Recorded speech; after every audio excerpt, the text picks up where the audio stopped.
La presidencia de Richard Nixon terminó en uno de los mayores escándalos en la historia estadounidense. Pero, ¿qué pasó después de que las cámaras dejaran de rodar?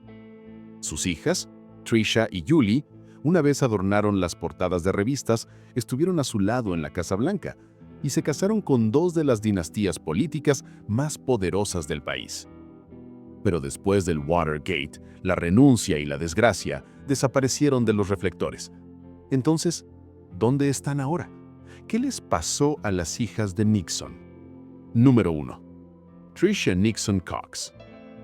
Nacida el 21 de febrero de 1946 en Whittier, California.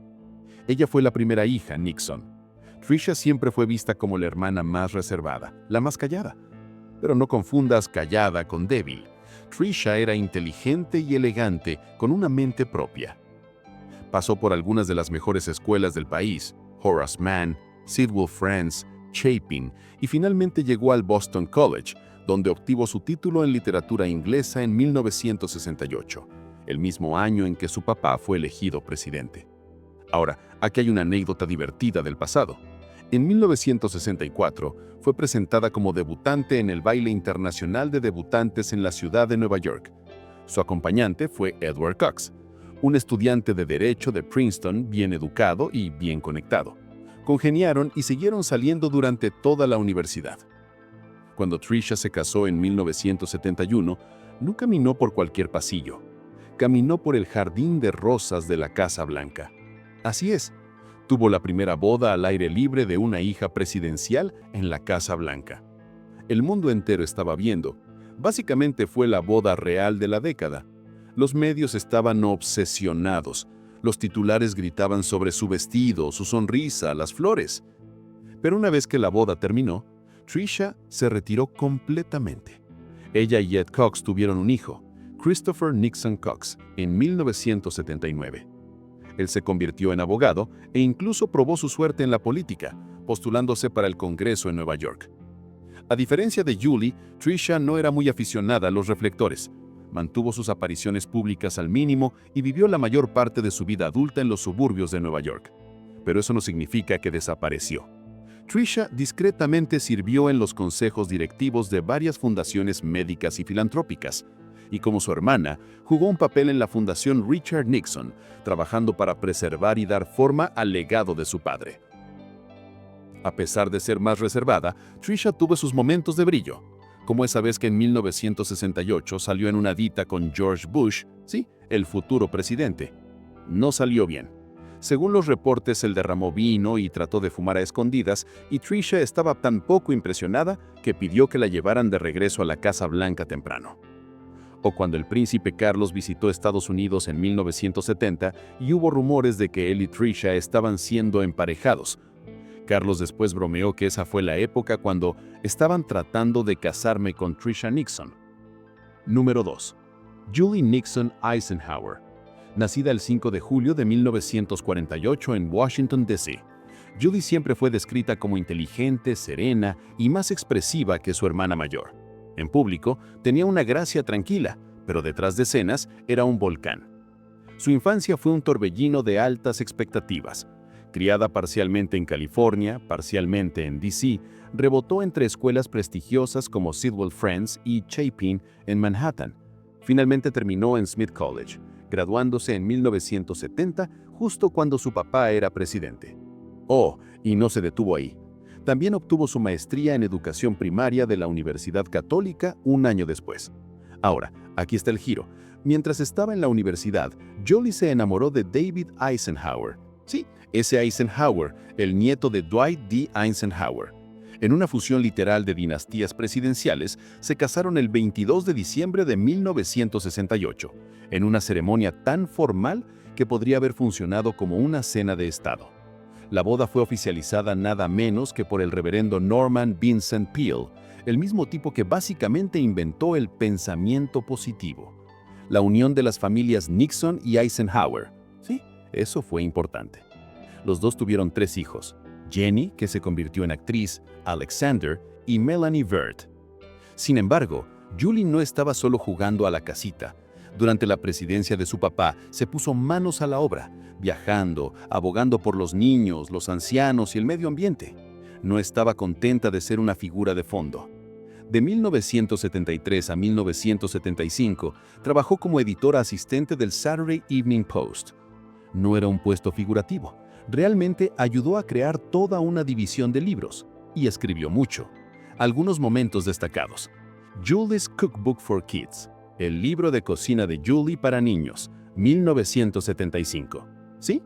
Hizo que la cocina fuera genial para los niños.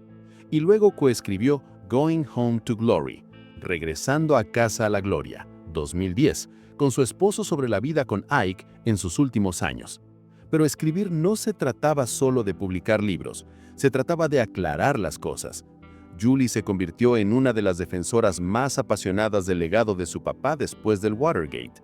Cuando los medios se volvieron contra Nixon, Julie se mantuvo firme. Dio entrevistas, conferencias y hasta se enfrentó a reporteros. Se negó a que la historia lo pintara de manera unidimensional. En los 80 y 90 se convirtió en fideicomisaria de la Fundación Richard Nixon, continuando dando forma a cómo el mundo veía a su papá. A puerta cerrada, trabajó incansablemente para construir exhibiciones, apoyar becas y manejar causas benéficas. Y por sus esfuerzos, fue nombrada una de las 10 mujeres más admiradas de América por Good Housewives más de una vez. Julie y Tricia Nixon tal vez ya no estén en los titulares, pero sus historias valen la pena recordar porque muestran que la resistencia, la gracia y hasta el humor pueden sobrevivir casi a cualquier cosa, incluso el Watergate. Las décadas posteriores al Watergate revelarían el verdadero carácter de las hijas Nixon. Mientras su padre luchaba por reconstruir su reputación desde su exilio autoimpuesto en San Clemente, California, ambas mujeres tomaron caminos distintivos pero complementarios para navegar la compleja herencia de ser las hijas del único presidente estadounidense que renunció al cargo. Tricia Nixon Cox desarrolló lo que los observadores políticos llegaron a conocer como la estrategia del silencio digno. A diferencia de otros hijos de políticos caídos en desgracia que buscan rehabilitar públicamente a sus padres, Tricia eligió un enfoque diferente. Vivir una vida ejemplar lejos de las cámaras, permitiendo que sus acciones hablaran más fuerte que cualquier declaración pública. Su matrimonio con Edward Cox resultó ser mucho más que una unión romántica. Fue una alianza estratégica que le proporcionó estabilidad financiera y social. Edward Cox, quien provenía de una familia acomodada de Nueva York con profundas conexiones en los círculos legales y empresariales, se convirtió en un socio exitoso en el prestigioso bufete de abogados Patterson, Belknap, Webb & Tyler. Esta estabilidad permitió a Tricia dedicarse a causas filantrópicas sin la presión de generar ingresos o mantener un perfil público alto. Durante la década de 1980, mientras Reagan ocupaba la Casa Blanca y el país comenzaba a reevaluar el legado de Nixon en el contexto de la Guerra Fría, Tricia trabajó discretamente con organizaciones médicas especializadas en investigación del cáncer. Su trabajo en estas fundaciones no era ceremonial. Participaba activamente en la revisión de propuestas de investigación y en la recaudación de fondos. Los que trabajaron con ella durante esta época la describían como alguien con una comprensión sorprendentemente profunda de los aspectos técnicos de la investigación médica. Su hijo, Christopher Nixon Cox, heredó tanto la inteligencia de su madre como su tendencia hacia la discreción calculada. Educado en Princeton como su padre, Christopher se especializó en derecho corporativo antes de aventurarse brevemente en la política. Su candidatura al Congreso en 2010 por el primer distrito de Nueva York fue vista por muchos como un intento de rehabilitar el nombre Nixon a través de una nueva generación. Aunque no ganó, la campaña demostró que el apellido Nixon aún tenía cierto poder de convocatoria, especialmente entre votantes mayores que recordaban la era anterior al Watergate. Julie Nixon Eisenhower adoptó una estrategia completamente opuesta a la de su hermana. Donde Tricia eligió el silencio, Julie eligió la palabra escrita y hablada como sus armas en la batalla por la memoria histórica de su padre. Su matrimonio con David Eisenhower no solo unió dos dinastías presidenciales, sino que también le proporcionó una plataforma intelectual desde la cual defender el legado Nixon. La pareja se estableció en Filadelfia, donde David trabajaba como historiador y escritor, y Julie desarrolló su carrera como autora y conferencista. Su libro, Pat Nixon, La historia no contada, fue mucho más que una biografía filial. Fue un trabajo de investigación serio que utilizó documentos previamente inéditos y entrevistas extensas para presentar una imagen más completa de la primera dama que había sido retratada por los medios como distante y artificial. El proceso de investigación para el libro llevó a Julie a los archivos nacionales, donde pasó meses revisando correspondencia personal, memorandos oficiales y grabaciones. Estos archivos le revelaron aspectos de la presidencia de su padre que el público nunca había conocido. Iniciativas de política doméstica que fueron opacadas por Vietnam y Watergate, correspondencia diplomática que mostraba un lado más reflexivo del presidente y evidencia de cómo su madre había influido en decisiones importantes de política social. Durante los años 1980 y 1990, Julie se convirtió en una figura habitual en el circuito de conferencias universitarias. Sus presentaciones no eran defensas emocionales de su padre, sino análisis cuidadosamente construidos que colocaban la presidencia de Nixon en el contexto más amplio de la historia estadounidense del siglo XX.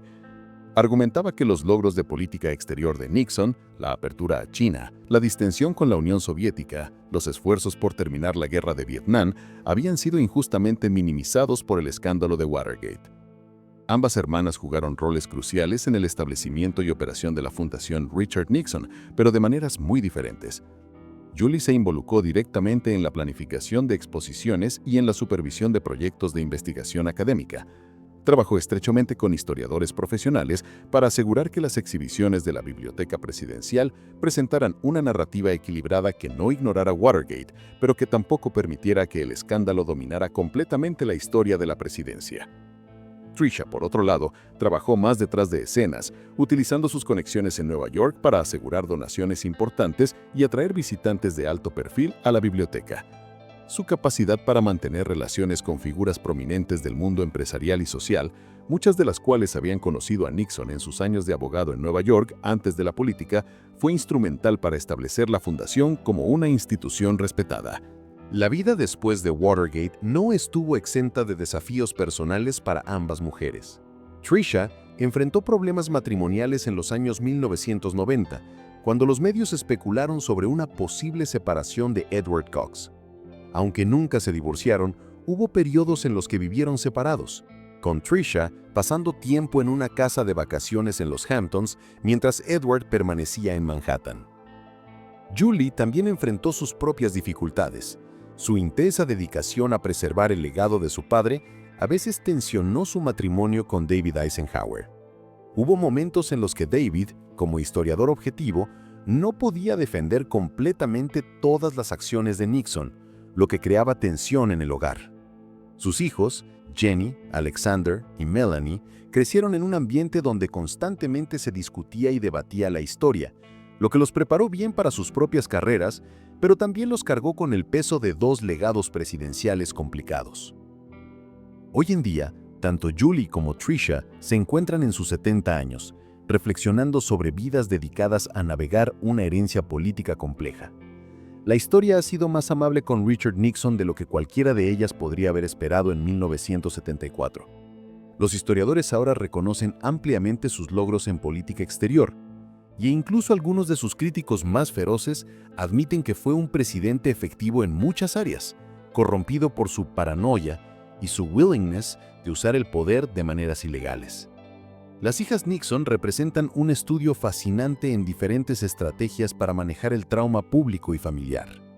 Tricia eligió la dignidad silenciosa, construyendo una vida plena pero privada, que sirvió como testimonio de que la familia Nixon podía contribuir positivamente a la sociedad sin buscar vindicación pública.